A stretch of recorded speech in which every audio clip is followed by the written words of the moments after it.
मोदी का सांसद कहता है कि देश में गृह युद्ध कराने के लिए सीजेआई संजीव खन्ना जिम्मेदार हैं और मोदी का दलाल पत्रकार कहता है कि पहलगाम में हुए आतंकी हमले के लिए सुप्रीम कोर्ट जिम्मेदार है। जी हां, चौके मस्त सच है। आपको बता दें कि गृह मंत्री अमित शाह के बचाव में गोदी मीडिया ने सारी की सारी हदें ही पार करके रख दी हैं। खुलासा हुआ है कि गृह विभाग के आदेश पर सेना को हटाया गया और जब आतंकी हमला हुआ तो वहां पर एक भी सेना का जवान मौजूद नहीं था, जिसका फायदा आतंकियों ने उठाया और सेना की वर्दी में आतंकी घटना को अंजाम दिया है। तो कायदे से इस खुलासे के बाद गृह मंत्री अमित शाह को तत्काल प्रभाव से इस्तीफा दे देना चाहिए। लेकिन इस्तीफा देना तो दूर की बात है, गजब तो इस बात को लेकर हो गया है कि जब सुप्रीम कोर्ट को आतंकी हमले के लिए जिम्मेदार ठहराया जा रहा है। आपको बता दें कि जब से गोदी मीडिया ने बेशर्मी की हद पार की है,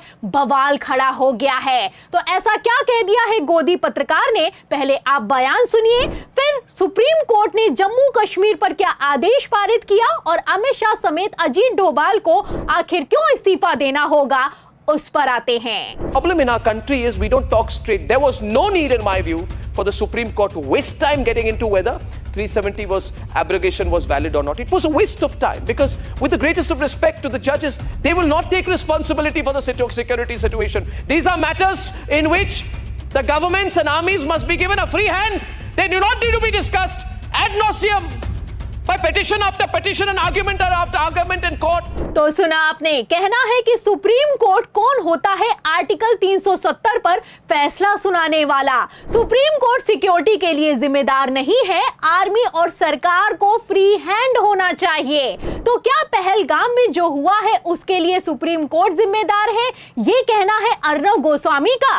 मतलब शर्म है कि आती नहीं। ये वही अर्नब गोस्वामी हैं जिन्होंने अपने चैनल की फेक टीआरपी बनाई। आरोप है कि अपने ही एक एम्प्लॉय को आत्महत्या करने के लिए उकसाया, फिर गिरफ्तारी हुई तो सुप्रीम कोर्ट के ही आदेश से जेल से बाहर आए हैं। तो आप देख सकते हैं कि जिस सुप्रीम कोर्ट ने इस गोदी पत्रकार की जान बचाई है, उसी सुप्रीम कोर्ट को लेकर कहना है कि सुप्रीम कोर्ट फैसला लेने वाला आखिर होता कौन है। आपको बता दें कि जब सुप्रीम कोर्ट में आर्टिकल 370 को फिर से बहाल करने की याचिका लगाई गई तो सुप्रीम कोर्ट ने याचिका को खारिज कर दिया और खारिज करते हुए भारतीय जनता पार्टी के हक में फैसला सुनाया।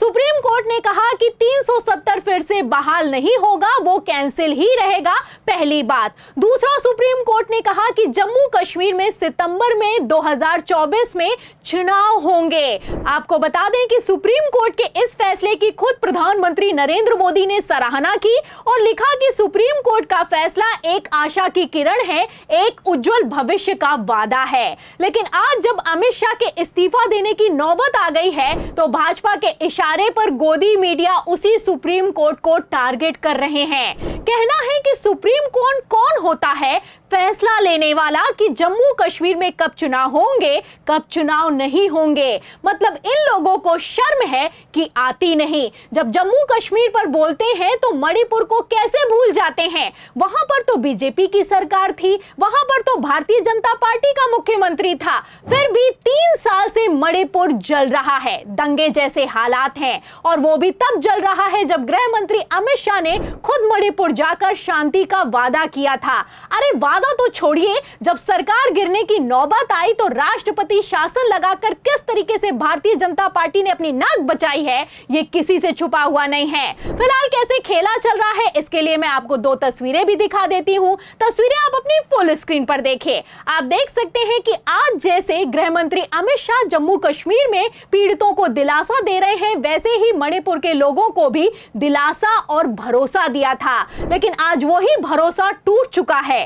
अमित शाह के खोखले दावों की पोल खुल चुकी है। गोदी मीडिया ने बेशर्मी की हद पार कर दी है। इसी से आप अंदाजा लगा सकते हैं कि अमित शाह किस तरीके से अपने ही बनाए जाल में बुरी तरीके से फंस गए हैं। फिलहाल गोदी मीडिया चाहे जितना भी खेला कर ले, सच्चाई सबके सामने आकर रहती है। तीसरी महत्वपूर्ण बात जो जानकारी हमारे पास मिल रही है, सुरक्षा एजेंसियों का मानना है, खासतौर से होम मिनिस्ट्री की तरफ से और उच्च अधिकारी की तरफ से और इंटेलिजेंस एजेंसीज की तरफ से कि सुरक्षा में चूक हुई है। ये मजाक नहीं है।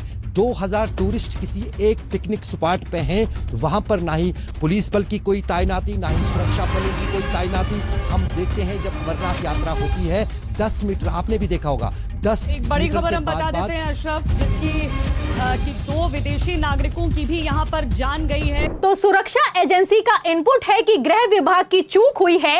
एक पत्रकार इतना बोलता भर है कि ग्राउंड रिपोर्टिंग की लाइव कवरेज को बीच में ही काट दिया जाता है। अमित शाह जिनके अंडर गृह विभाग आता है, अजीत डोभाल जिनके अंडर सुरक्षा एजेंसियां आती हैं, क्या इन दोनों को इस खतरे की जानकारी नहीं थी? और अगर जानकारी नहीं थी तो क्या तत्काल प्रभाव से अमित शाह और अजीत डोभाल को इस्तीफा नहीं दे देना चाहिए?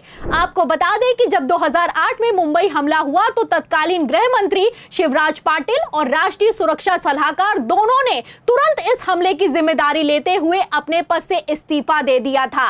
2008 में सरकार को इस हमले के लिए जिम्मेदार ठहरा रहा था। गोदी मीडिया चीख रहा था, चिल्ला रहा था।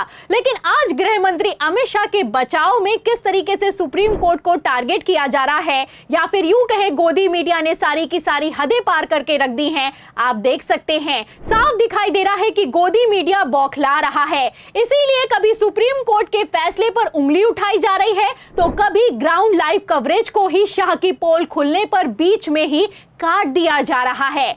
आपको बता दें कि 2008 की खबर 2025 में तेजी से वायरल हो रही है, लेकिन 56 इंच का दावा करने वाली मोदी सरकार को शर्म है कि आती नहीं। और बेशर्मी तो इतनी सवार है कि मोदी सरकार और मोदी की पालतू मीडिया ने अपनी नाकामी के लिए सुप्रीम कोर्ट को निशाना बनाना शुरू कर दिया है। किसी ने ठीक ही कहा है कि जब नाश मनुज पर छाता है तो सबसे पहले विवेक मर जाता है। तो क्या यही कुछ होता हुआ नजर आ रहा है? क्या इस बार सुप्रीम कोर्ट से पंगा लेकर भारतीय जनता पार्टी ने ताबूत की आखिरी कील को ठोक दिया है? और सबसे बड़ा सवाल, क्या सुप्रीम कोर्ट पर सवाल करने से शाह और डोभाल के इस्तीफे का सवाल खत्म हो जाएगा? इन सभी सवालों के जवाब में आपको क्या लगता है? जिस तरीके से प्रधानमंत्री नरेंद्र मोदी ने अपना सऊदी अरब का दौरा अधूरा छोड़ दिया है, जिस तरीके से प्रधानमंत्री नरेंद्र मोदी ने आदेशित किया है और गृह मंत्री अमित शाह भागे भागे श्रीनगर पहुंचे हैं, जिस तरीके से पूरा का पूरा इकोसिस्टम काम कर रहा है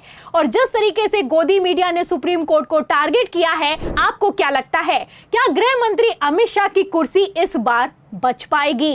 इस सवाल के जवाब में इस पूरी रिपोर्ट पर, गोदी मीडिया के खेल पर आपकी क्या राय है, हमें कमेंट बॉक्स में जरूर लिखें। वीडियो को ज्यादा से ज्यादा शेयर करें ताकि सच्चाई दूसरों तक पहुंच सके। हमारे चैनल को लाइक करें, सब्सक्राइब करें, ज्वाइन करें। फिर मिलती हूं अगली खबर के साथ, तब तक के लिए धन्यवाद।